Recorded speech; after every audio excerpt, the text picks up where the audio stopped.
From California State University, San Bernardino, it's Local Matters.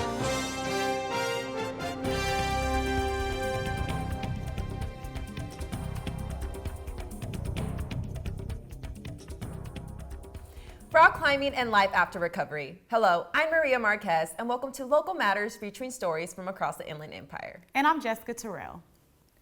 Rock climbing can be more than just exercise. The climbers create a community away from just rocks. Reporter David Hadden speaks with a local climber to learn how she found her place in the community. From Partners in Climb to soloist, a Palm Desert climbing gym owner talks about the importance of the rock climbing community.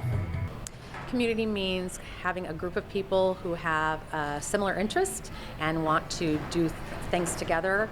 So we are very focused on making sure that everybody talks to each other, they learn from each other, they help each other, and so it's building a lot of that community within them. When our oldest son was 10, which was 15 years ago, he wanted to do something for his birthday, and so we decided to go to a rock climbing gym, and we got hooked and climbed for about 15 years, and then decided 4 years ago to open up a rock climbing gym in the valley.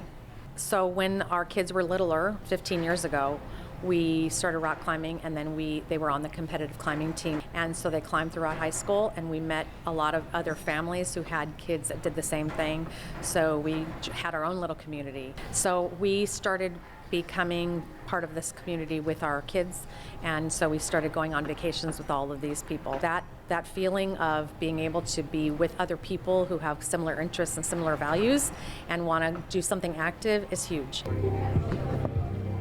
With layers to trust and new friendships to hold firmly, the rock climbing community continues to top rope into many people's hearts. For Local Matters, I'm David Hadden. With support from canine companions and a found passion for barbecuing, a former addict has been able to find a new path. Reporter Christian Ruiz discovers how support and hobbies can change a life. Support comes in many different shapes and sizes, whether it would be finding a loved one to care for you or finding a hobby that you're passionate about. Today we hear an incredible story from a man who's gone through just that. When I went into recovery mode, I'd come home late from work. Instead of polluting my body, I'd come home, set up my coals, throw my meat on the grill, let it sizzle. It's just a nice way for me to relax, and I really enjoy it. I love to cook for people. If I make you a meal and you enjoy it at the end of the day, nothing makes me happier than that. And it's another way for me to try to stay a little bit healthier. I have a dog. Her name is Peach. She's my little mama's. She's my everything. She is, in other words, how can I say it? My dogter. That's my dog. She's like my daughter. I come home with her every night. She just brings me so much happy. There's nothing like coming through that front door and hearing her cry and then seeing that little stub of hers wag a million miles an hour. She's my everything. I've had her since she was 4 weeks old. She spent every night with me. I take her everywhere with me. She goes to stores with me. I take her into pizza spots. I take her to the mall with me. I just drop her leash and she just runs freely. She's actually a major role in me being sober. Me having this little ball of life that looks at me to make her happy, like she'll never see me on drugs. And that's one promise that I will keep to her, and I will keep to everyone, that I will not do that ever again. And as we learned, we're all on our own journey.